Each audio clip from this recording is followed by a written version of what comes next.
Hello, everyone. I'm Laura Humm. I'm one of the Dialogue Doctor Coaches, and I am here with Mara today. Mara, can you tell us a little bit about yourself and your writing journey, please? Well, let's see. I This is sort of my third career. I spent 20 years as a naval officer. Then I practiced law for several years. I went to law school after the Navy and been spending most of my time the last few years doing a lot of volunteer work and trying to get started on a new novel. I had two that I started, then I never finished, but I'm really very enthusiastic about this one. So this is my time now that I'm going to write. Wonderful. Well, congratulations. Thank you for your service. And how interesting to go from a naval career to a law career to now be able to be an author and a volunteerist. Is that a Yeah. volunteerist? Is that the right word? Well, I'm so excited. You sent me a little bit about your story ahead of time. So where do you want to start in your questions? And what should I know about your story? Well, it's a Sherlock Holmes pastiche, and it takes place in the 1930s, a few years before World War II. And what I had wanted to talk to you about was some help with my plot twist and how to kind of give the hints, lay the little breadcrumbs, but not tell too much. Maybe throw in some red herrings, but play fair with the reader.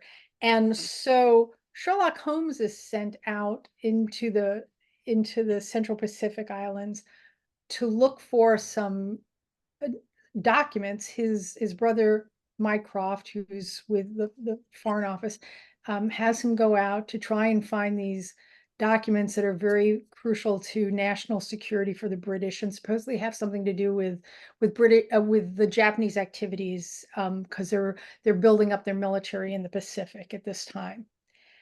The plot twist is based on actually some interesting history, that it turns out that the documents are not really what Mycroft led him to believe.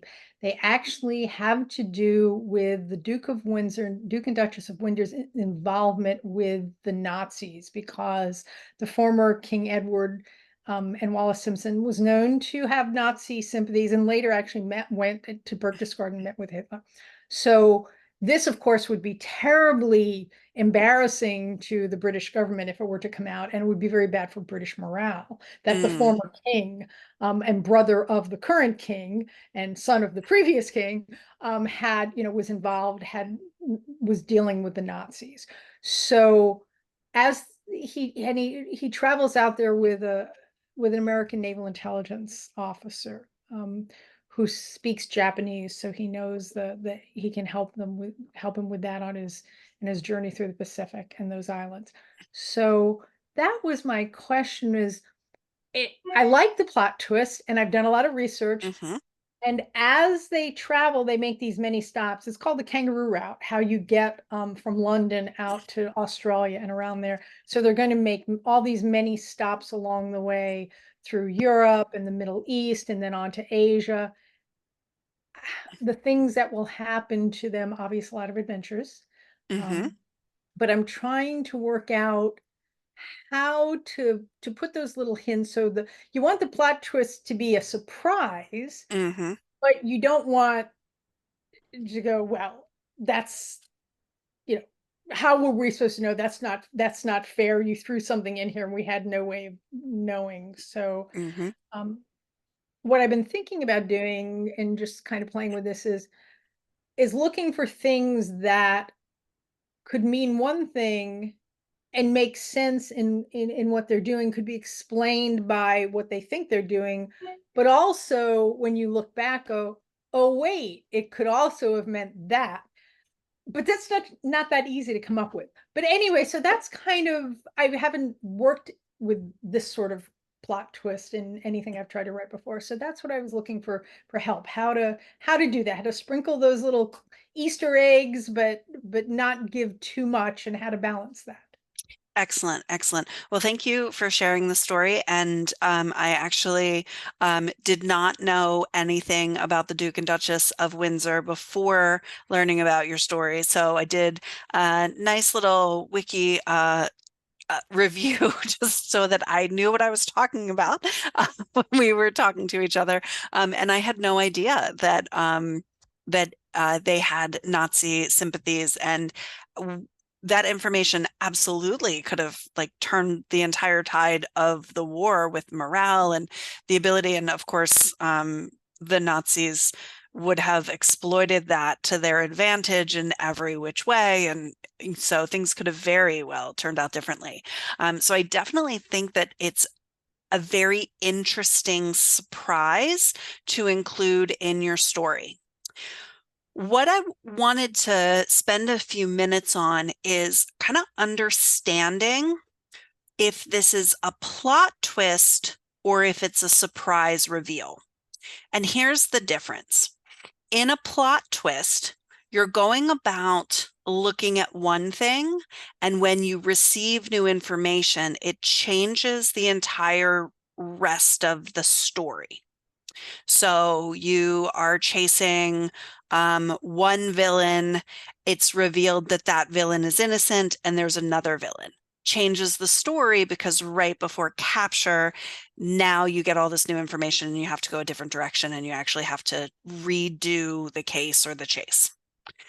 When you're talking about a surprise reveal, the storyline, the plot doesn't necessarily change. There's just this aha, oh my gosh, I wasn't expecting that moment, but the remainder of the story remains the same. So if the bulk of your story is Sherlock and this naval officer, I'm assuming that this naval officer is going to have some insider information from your time in service, how you probably have some knowledge that the average user, the average reader wouldn't have. Yeah, maybe.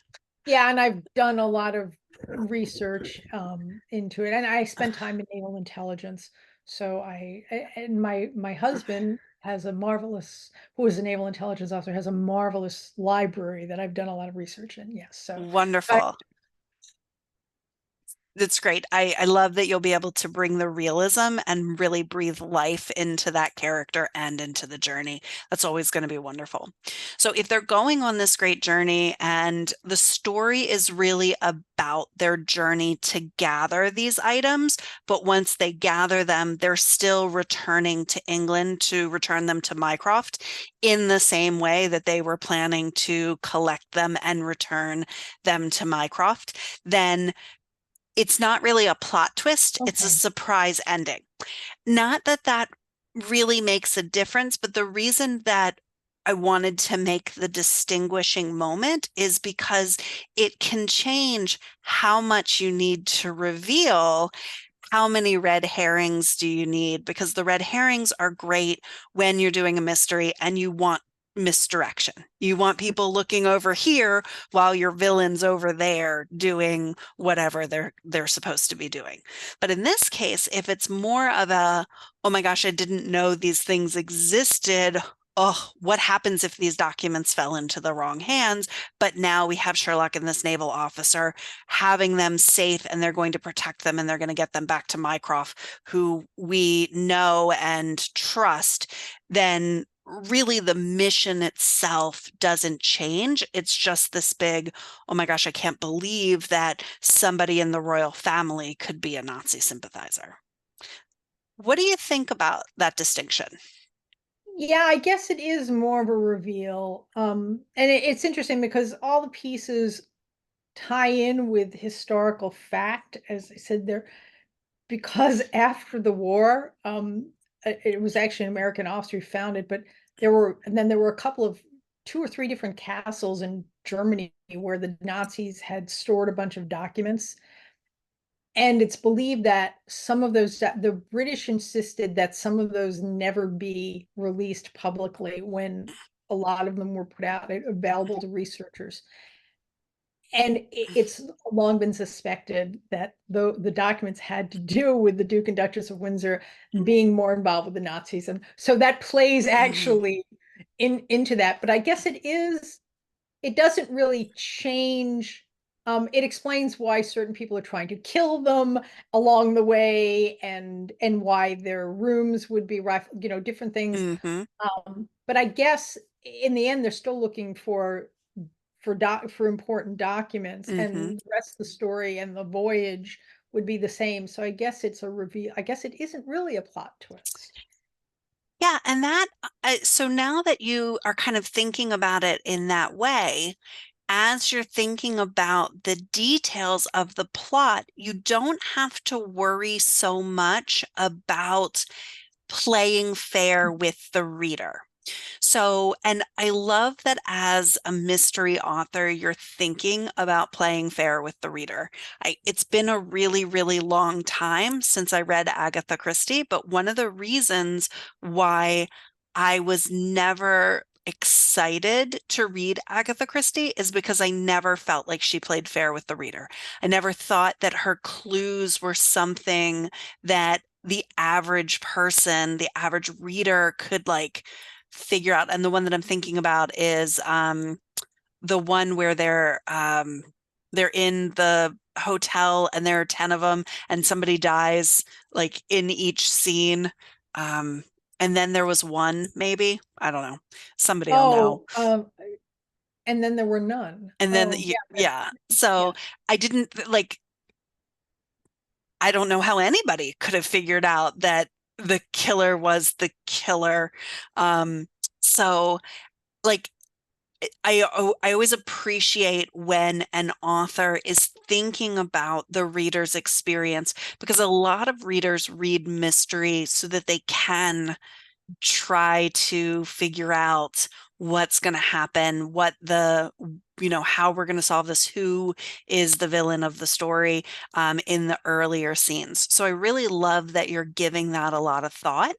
And I do think it's still possible for you to provide information at each stop on their journey as they get closer and closer, not just about where the documents are, but what the documents contain.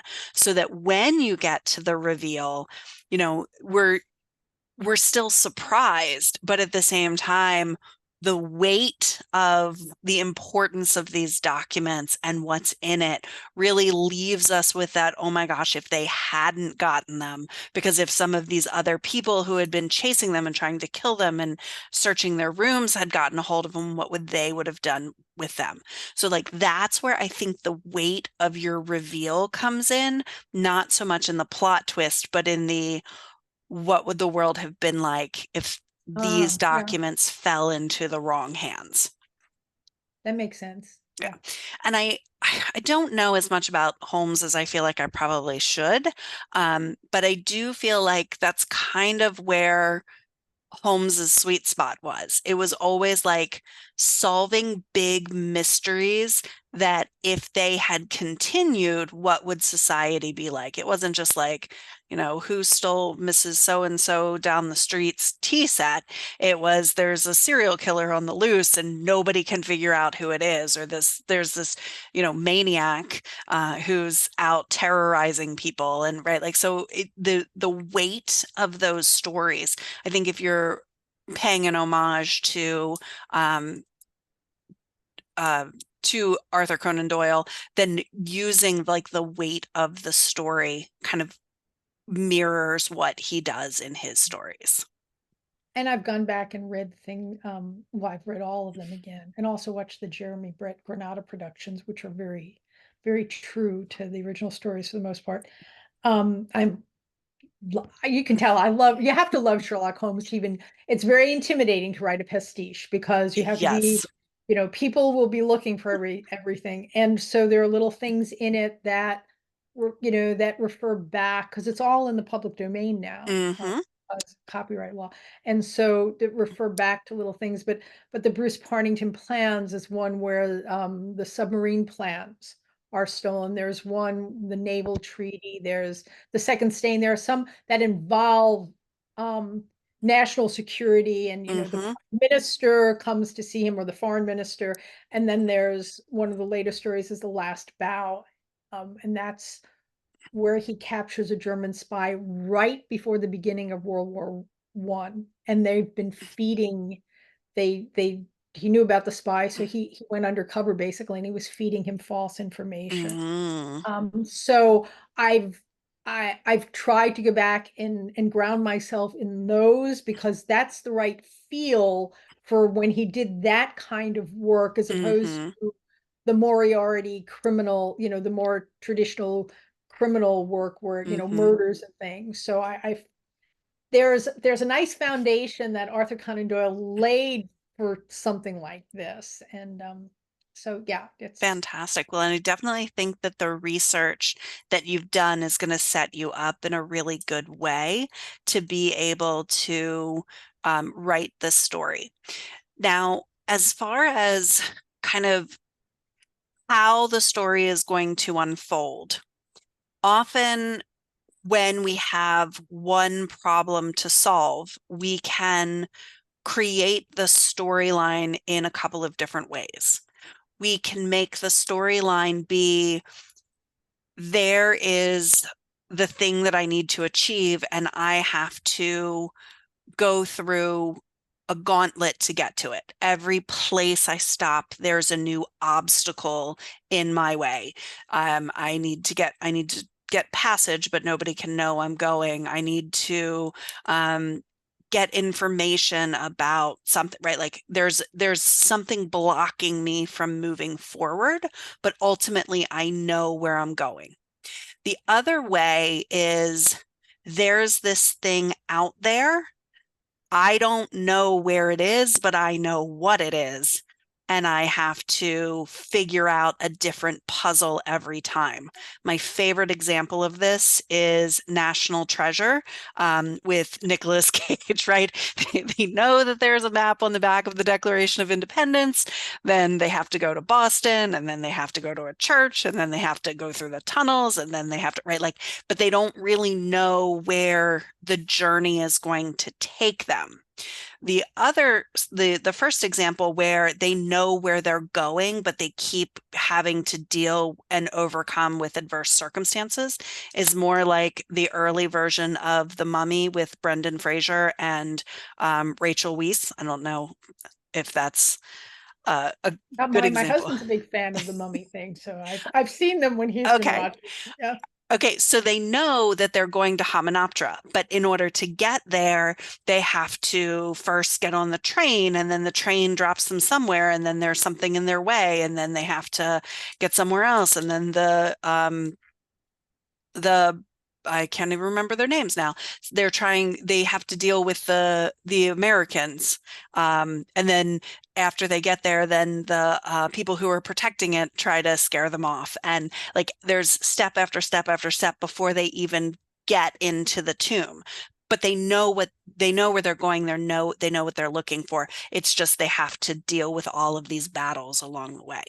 So do you see yourself more as a series writing a series of battles that they have to overcome, or do you see it more of a series of puzzles they have to solve? I actually think it's a combination because I think that the puzzle is they uh, the battles are trying to get toward to those documents and recover them. The puzzle is two things: is one, figuring out as they start getting hints that wait, we are looking for something different than we thought we were looking for, and then therefore different people may be our adversaries than we originally realized. But the other thing, they don't know where. They know in a very large area, but they don't know exactly where in that part of the world those documents. They're trying to keep them out of Japanese hands, and they're not sure where in the Pacific, in the Marshall Islands or the Gilbert Islands, or where they are that they ended up. So it's a little bit of both. One of my favorite books that favorite authors for this kind of twisty little thing is I liked Dan Brown. Mm, Um, they're very convoluted in a lot of ways. I mean, they're very complicated. yes, And and it often is what they think they're doing is not what it turns out that they're doing. It does have plot twists, right. um, but there are also reveals. So I just very recently reread the Da Vinci Code, and I've Hmm. read Angels and Demons and the Inferno, but but just to immerse myself in that kind of twisty, how that's done. Yes. So I do think, going back to your question, I think it's a little, it's, it's kind of, that the battles along the way, but there Hmm. is also, there are puzzles, and the puzzles are so important because it's Sherlock Holmes. There have to be puzzles. It's not going to be Sherlock Holmes if it's a good Sherlock Holmes. It's not puzzles. And the other thing is, because you want to have, this is obviously plot driven. It's not, I Hmm. mean, it's character driven in the sense that it's Sherlock Holmes, but Right. as opposed to, the transformation of the characters, that's Hmm. less because it's a suspense mystery.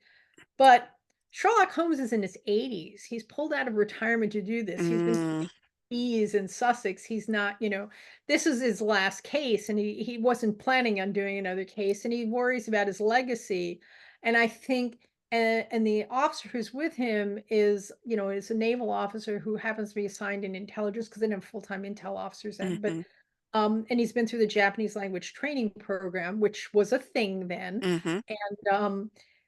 And I've read the memoirs of a couple of the officers who went through it. So as I said, I do a lot of research. And so I think the transformation of, like, he feels that there by the end, that he does have a legacy. There are others who will be able to carry on for him. So I think that's that sense of satisfaction that he gets when at the end he goes back to his beekeeping. And then there's the transformation of this young lieutenant who thought his path might be one thing, but maybe he's realizing that his path might be something else. And so it Mm, broadens his horizons into what he can do. So there is some character growth and they're going to be tested hmm. through the battles, which in some cases are metaphors, but in some cases are quite literal. So Wonderful. that plays into it as well. And you mentioned that except for the one chapter at the beginning and one chapter at the end, you're writing in first person. Are you writing Holmes's first person or your naval officer's first person? It's my navel, and the way it is, it's because, the journals of this naval officer who then, went on to serve in naval Hmm. intelligence for World War II, and he kept journals. And when he passed away, he lived through the war and passed away, they were held by his son, and then they fall into, after the son dies, they come to the grandson, who goes through the journals and discovers this great adventure that he'd never known about, that his grandfather had. And of course, he'd been sworn to secrecy because it was all so sensitive. Hmm. So he was never allowed to talk about it at the time. And so that's why the story just comes out now, because so it's basically told be, so this is Watson, because this is not all Sherlock Holmes, but the vast majority are written in Hmm. the first person by Dr. Watson. So it's an homage to that. It's written like that, and it's based on his journals. So it's all first person. Wonderful. I love that. I love it's such an interesting because you're right. Holmes as a character tends to be very static, and it's the mystery and the people around him who are changing, Watson being one of them. So I love that. What else can I help you with today? I think thinking about this in the reveal as opposed to the twist, makes sense to me. Um, the only thing is, I'm, partway through. I've written the ending, and I've written, like, the climax, and I've got some Hmm. interesting things where they're captured by the Kempe Tai, who are the Japanese secret police, while they're looking around the islands. So, and it turns out that the Kempe Tai major is actually a fan of Sherlock Holmes. They had been at that time translated into Japanese and sold in Japan. So Mm, again, all of these things are very accurate historically. But I guess one of the questions is, so they're traveling, as I said, they travel because this is a lengthy journey at that time. hmm. You couldn't just get on a plane and fly. Um, and not something doesn't have to happen to them in every single place. Two things is, I've always be careful about, there has to be some backstory, and you have to sort of introduce some information to the reader. You don't want a big information dump. So two different things that I want to Hmm. ask about. Does it make sense? I thought while they're traveling, they have a lot of time, mostly on planes, some on trains, that they'll engage in conversation, and we learn a little more about the naval officer's background because Sherlock Holmes' background, but we Hmm. learn a little bit more about his background, and instead of telling it all up front as he relates it to Holmes, so do it in pieces here and there. Yes. That's I thought would be a good way, because then you can get Holmes' reaction and it's not just, as I said, information dump. Yeah, absolutely. And if you think about it from how the information would be revealed in real life, you have a naval intelligence officer. We protect the identity of these people, right? So it wouldn't surprise me if he's been introduced to Holmes using a pseudonym to begin with, right? Maybe Watson isn't his real name, right? Like there could be any number of things. Maybe the secret service people, I guess it wouldn't, the intelligence Well, people, yeah. right? Like whomever, um, maybe they created that identity for him, but there would be very little information transmitted about who these people are on this case because intelligence is such a protected field. Identities within there would be very well protected. So it would take a lot of time and a lot of trust for either person to reveal information about themselves. I also think that we should not assume that all of your readers are as familiar with Holmes and Holmes's body of work surrounding Holmes as you are. So I think the reveal of who Holmes is, why he's on this case, some of his backstories, you've obviously done a ton of reading and a ton of research on who he is and what his cases were, giving him an opportunity, especially while they have a lot of downtime waiting, for him to maybe reminisce about his favorite cases or other cases, right? Maybe this naval intelligence officer is like, who is this old man? Why does he have the credentials to go on this with me? I don't need a partner in this. And you can kind of see his part of his transformation is not just learning about himself, but learning to work with someone like Holmes, which again gives you a nice character arc that people like to read, but also feels really realistic in that maybe there's a brief dossier about each one of them provided, but it's very whitewashed. It's very clean and very redacted so that it doesn't feel like you're saying, there's this huge information dump right up front where we know everything that we need to know about each of the characters, and there's really no room for them to share or grow. Makes sense. That feel kind of in line with Yeah, what you were yeah. thinking? And I've made references to I have this marvelous scene when Holmes he first gets a telegram from Mycroft, and then he's traveling to London and he's on the train, and a man gets on the train and sits, in his compartment, and how he deduces what he does for a living and where he's going and all of that from the little things, which is so typically Holmes, but it Hmm. sets, if you haven't read all of the canon, it's a great introduction to how Holmes, and it references Watson and Lestrade and things, and different things, and the tie tack that he received as a gift from Queen Victoria is the emerald tie tack. All of these things are referenced in different places, so it does kind of build that up. But so the other Wonderful. thing Hmm. I did want to ask, which is something completely different, talk going back to the the reveal and Hmm. planting things. I'm trying to, work things as I write, but I'm thinking, and I don't know if this is commonly done, is like once I get to the end of a pretty solid draft, to go back and perhaps at that point go back and plant, hide the Easter eggs.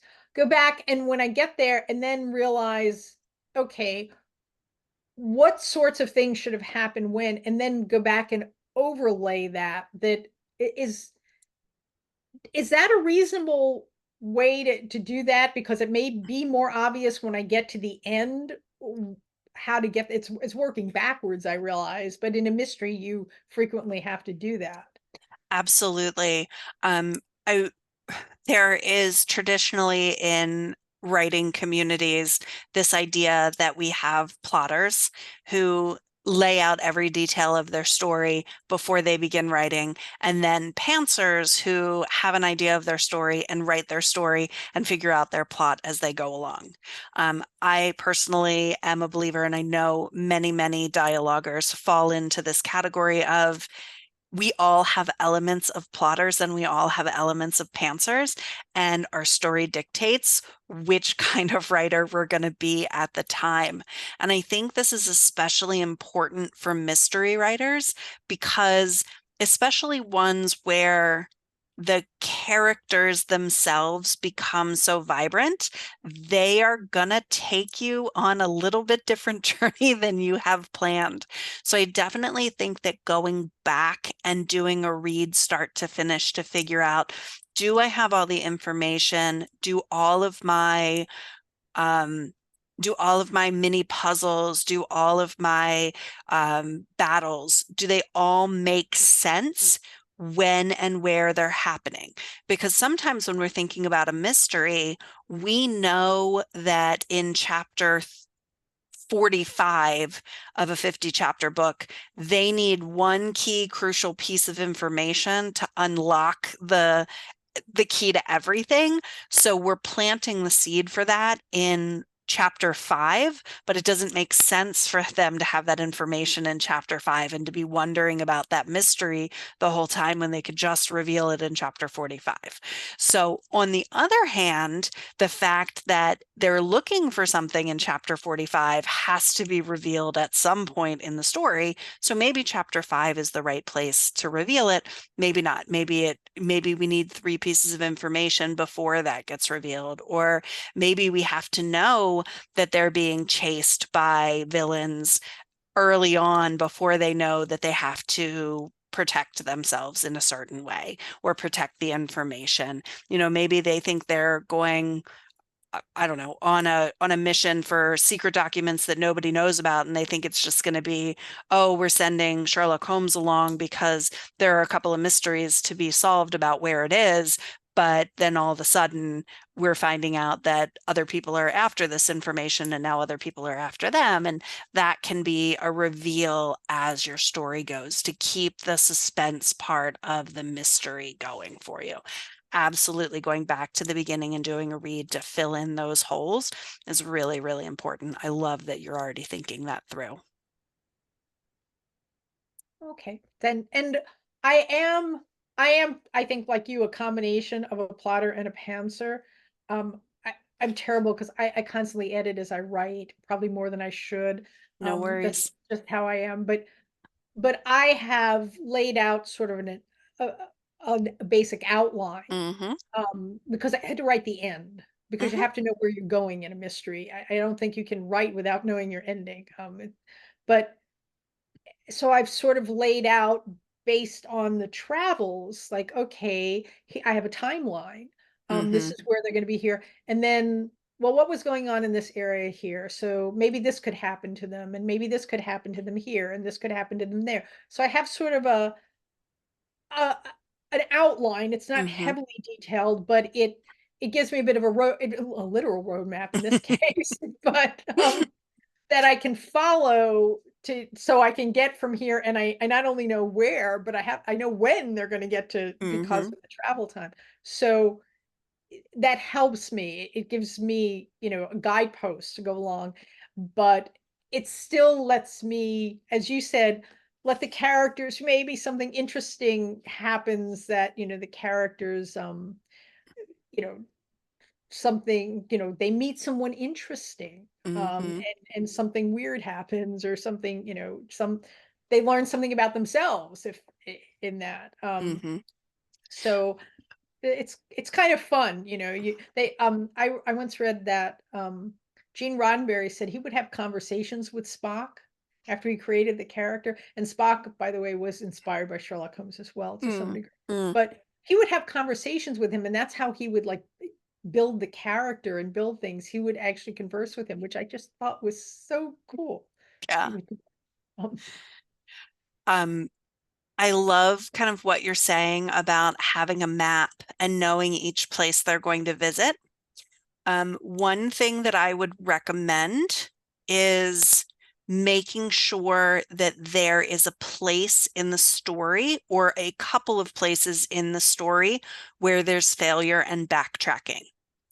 Oftentimes, when we're plotting a mystery, especially a Holmes, where Holmes is almost infallible, we create this kind of perfect mystery that every clue and every detail is very easily revealed, even if there's a fight that they have to, the fight has to happen in order for them to attain it. Everything is still pushing them forward to the end. Often, especially when you're talking about intelligence and you're talking about war, failure is a real part of the process. So making sure that you stay true to the character and put things that are out of their control that become a roadblock. A mhm. passage is, they're planning to make three jumps, little plane to here, little plane to here, boat to here. Well, it turns out that there's no passage this way and they have to backtrack and they have to go a different way. They think they're meeting somebody who is an ally to give them information, and that person ends up being an adversary and sends them on a wild goose chase, and they're partway out of their way when they figure it out. So then they have to backtrack. These are the things that keep the suspense going, the excitement and then the down. Um, it makes it, especially because of the time period and the genre that you're using, not so much the Holmes aspect of it, but this idea that there is a pre-war mystery. I think making sure that everything isn't pristine in the journey, and maybe you've already kind of thought that through. Yeah, somewhat. And as I said, I researched the sorts of things that were going on because Mm-hmm. it's called the kangaroo route, and it was a defined route where you would fly from here to there to there, Mm-hmm. there, and where you would refuel and where you'd stay overnight. Mm-hmm. I mean, I actually have the whole thing laid out. And then I researched at that particular time what was going on in those areas. So what sorts of things, like in this area, there was local the fascists trying to take over, and in this area there were people that were perhaps, a potentate who was um very fond of the British and very pro-West, very pro-Britain, and would get very excited to find out that Sherlock Holmes was coming. So they're hoping to go do something else, and oh no, they have to go have lunch because they can't insult this person. Mm-hmm. And perhaps that's when their room gets broken into, or perhaps they inadvertently pick up a piece of information there that they weren't expecting to get any information, Mm-hmm. but then, so they kind of get off, taken off the track. They had a plan to do stuff. And I do have a thing when they get to one spot where they thought they had transportation on, that now they don't. That what they had planned isn't. So now they're stuck on this island. And I've researched how would they get off that island? Mm-hmm. Well, there are these junker cargo pilots that would fly around. So they have to get a cargo pilot and convince them to take them where Mm-hmm. they want to go. So I do have, as Bobby Burns wrote, the best laid plans of mice and men oft go awry. So, or gang of glee, as he Mm-hmm. put it. But so I've started. Probably you're right. I think I need to put more of that in there, but I am starting, already to think about the two steps forward, one step back, and I like the idea of kind of going on off on tangents on Mm-hmm. wild goose chases, and then they have to come back. So it isn't always a setback. It's just sort of a roundabout way to get back where they're going. One of the things is my lieutenant happens to be a fan of Jules Verne. Um, and so that made me think about Around the World in 80 Days. Mm-hmm. Because there's some of that in that's a perfect example of taking these long trips. And earlier, I mean, Mm-hmm. that's I think still 19th century, um, but but it's a good it's it's similar, I Mm-hmm. can learn some things from how Jules Verne did that because they have so many setbacks and they get waylaid and they miss the boat and then they, Mm-hmm. have to figure out how to get to where they're going. And so there's a little bit of that. That was just a race against the clock. This is Mm-hmm. obviously a race against an adversary, though. Yeah. And I like that you're bringing up that distinction about the race against the clock versus the race against the adversary. Um, because the things that you're talking about, they think they're supposed to be here, but they have to have this lunch.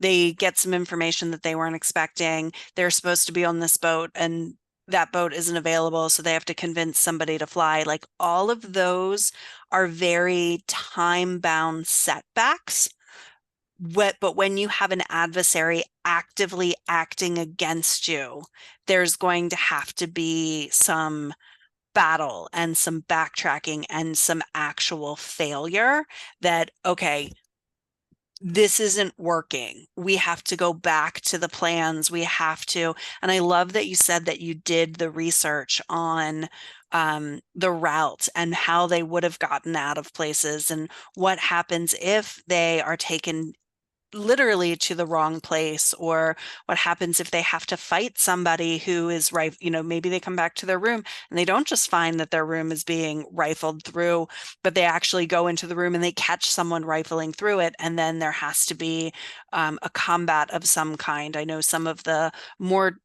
newer tellings of the Holmes, Watson is that protector, and he's the one who's trained in fighting, and Holmes just kind of stands along the side shouting things to him to help him out. But, that kind of the adversary being an active influencer on the story and not just be we're racing against the clock. We have to Mhm. get from England to the South Pacific by a certain amount of time, can really bring a new level of interest, especially because you're talking about intelligence agents and you're talking about pre-wartime.